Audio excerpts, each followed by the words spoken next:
चलिए दोस्तों, competitive with Tanveer आज आप लोगों के लिए मैथ का एक सेक्टर लाए हैं।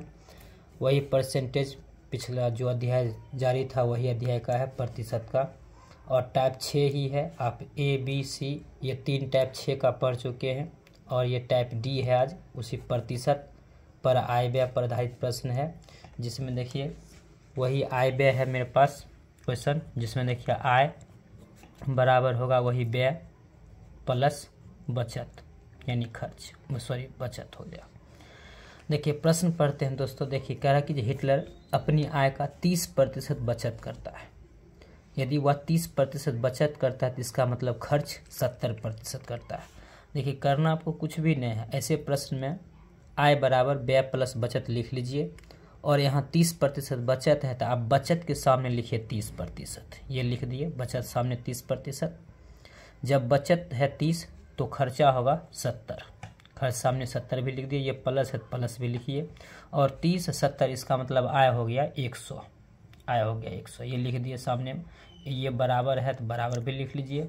आगे बढ़िए। देखिए अब आपको कहेगा गुना गुनी, तो जो भी कहेगा कमी कहे या फिर वृद्धि करे, सिर्फ और सिर्फ आपको गुना का संबंध करना है। देखिए दे रहा है प्रश्न, हिटलर अपनी आय का 30% बचत करता है और उसकी आय 20% कमी, 20% कमी, यानी देखिए ये आय है और आय 100 हो गया था, इसमें 20% कमी हुआ तो सिर्फ 20 को गुना कीजिए, 20 हो गया। और व्यय यहाँ 70 है, करा वह खर्च में कितने प्रतिशत कमी करेंगे। नहीं, हमको खर्च के बारे में, खर्च ये है कितना प्रतिशत, इसको कर लिए x। तो बचत पहले जैसा हो, पहले जैसा मतलब 0 के बराबर, यानी कि पहले नहीं कुछ पता नहीं है तो अभी भी कुछ पता नहीं, यानी इसको मल्टीप्लाई हुआ 0 से। अगर आपको बोलता है पहले जैसा हो तो उसको 0 करना होगा, 0 कर दे या फिर कुछ यहाँ पर दे देगा। देखिए यहाँ ये गुना करेंगे तो अपने पास आ रहा है, या फिर आप 20 और वैसी 1100 इसे लिख लीजिए। और इसको देखिए 70 इंटू एक्स करेंगे तो ये 70x ही रहा, और 30 गुने 0 करेंगे तो हो गया 0। अब 0 जोड़िए या फिर घटाइए, उतना ही रहने वाला है। तो यहाँ आप लिख लीजिए x बराबर, देखिए ये हो गया 20 इंटू 100 बतले 70 गुना में चलाया भाग में, तो ये कैंसिल गया, ये हो गया 200/7, यानी हो गया 7 दूना 14, 14 बाकी 6 60 हो गया, और 7 8 56 बाकी 4। इतना प्रतिशत दोस्तों कमी हुआ व्यय में, कमी हुआ व्यय में। चलिए दूसरा प्रश्न सॉल्व करते हैं। दे रखा है रणवीर अपनी आमदनी का 75% खर्च करता है। तो सेम पहले वही लिख लीजिए, आय बराबर व्यय मतलब खर्च प्लस बचत, ये जैसे तैसे लिख लीजिए।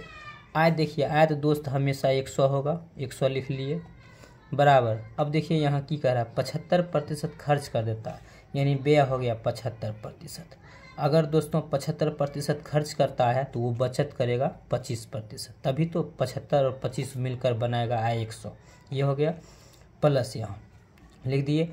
अब देखिए कह रहा है कि जो आगे बढ़ते हैं, कह रहा है यदि उसकी आमदनी 20% बढ़े, यानी आमदनी में दोस्तों 20% बढ़े, तो आमदनी यानी आय, ये हो गया 20%। ये देखिए हम लिख दिए 20%, और बढ़े या फिर घटे बोले आपको मल्टीप्लाई नहीं गुना ही करना है, इसको ना जोड़ना है ना घटाना है। अब कह रहा है कि खर्च को 15% बढ़ा है। अब देखिए खर्च जो है 15% बढ़ गया, तो खर्च यहाँ है ये हो गया 15%, ये बढ़ गया 15%। तब उसकी बचत कितने प्रतिशत बढ़ जाएगी। देखिए ये बचत है, इसको कितने प्रतिशत, इसको हम कर लेते हैं x। अब इसको 20 गुने 100 करेंगे तो ये अपने पास हो गया 2000 बराबर, इसको गुना कीजिए तो ये हो गया 15 5 75 5, बाकी आ रहा 7, 15 7 105 और 7 हो गया 112, यानी 1125 प्लस ये हो गया 25x। अब इसको यहाँ देखिए प्लस में तो इधर आ गया माइनस में, यानी कि 2000 में से 1125 को माइनस करना है। माइनस करते हैं। चलिए दोस्तों, यहाँ 10 में से 5 आ रहा है तो ये बच रहा है 5, फिर यहाँ 9 में से 2 आ रहा था, आ रहा 7, फिर यहाँ हो गया 9 में से 1 आ रहा था, आ रहा 8, और ये तो इस प्रकार 2000 में से 1125 घटाएंगे तो आ जाएगा 875, और बराबर हो गया यहाँ 25x। अब देखिए ये 25 से ये कैंसिल कीजिए, 25 से, यानी 25 इकाई 25, 25 तिहाई 75, बच रहा है 12, अब 12 यानी 125 हुआ, फिर 25 25 125, यानी x की वैल्यू जो आया वो आया 35%। तो दोस्तों बचत बढ़ जाएगा कितना, 35%। ये इसका आंसर हो गया। चलिए तीसरा प्रश्न है इसका, कह रहा हिटलर खर्च और बचत। देखिए इस टाइप में इस प्रकार भी आपको प्रश्न मिल सकता है ना। खर्च है, बचत है, जिसका रेशियो है 3 और 2 है। यदि उसकी आय 10% बढ़े, खर्च 12% बढ़े, तो उसकी बचत कितने प्रतिशत बढ़ेगी ये पूछ रहा है। चलिए पहले खर्च है बचत है, पहले इसका हम प्रतिशत निकालते हैं, क्योंकि यहाँ प्रतिशत जरूरत है। देखिए हम पहले निकालते हैं खर्च के प्रतिशत। देखिए खर्च के प्रतिशत अपने पास, पहले खर्च के रेशियो दे रखा है 3, तो ये 3 हो गया। और टोटल हो गया आमदनी कितना, 3 2 5, मतलब खर्च प्लस बचत यानी आमदनी, तो 3 2 5, और प्रतिशत निकाले तो गुना 100 यानी 5 1 5 और 20 25 100, तो हो गया 20 3 60। अगर दोस्तों 60% खर्च आया तो इसका मतलब है 40% बचत आएगा। बचत बराबर हो गया 40%, ये आएगा 40% बचत। या फिर आप निकाल भी सकते हैं 2/, इस प्रकार से निकाल भी सकते हैं 2/5 और गुने 100। मैंने इसको निकालने के लिए आप 2/5 गुने 100 भी कर सकते हैं, यानी 5 दूना 10 यानी 2 दूना 4। इस प्रकार से भी आप कर सकते हैं, ऐसे भी निकाल भी सकते हैं। चलिए आपको खर्च और बचत आ गया, तब हम चलते हैं, लिख लेते हैं आय बराबर व्यय प्लस बचत, जिसमें आय देखिए हमेशा होगा 100 बराबर व्यय यानी खर्च दे रखा है 60 प्लस बचत आ गया है 40, ये हम लिख लिए। अब देखिए प्रश्न क्या कहता था, यहाँ तक अभी तक में सॉल्व किए हैं। बाकी देखिए कह रहा आय 10% बढ़े, लीजिए आय 10% बढ़ा देते हैं। खर्च 12% बढ़े, देखिए यहाँ खर्च है ये 12 बढ़ा, तो उसकी बचत कितने प्रतिशत, यानी इस बचत में पूछा जा रहा है। देखिए दोस्तों ये 100 और 10 इंटू होगा गुना, तो यानी देगा 1000, और ये हो गया 12 छक्के 72 यानी 720 प्लस 40 x।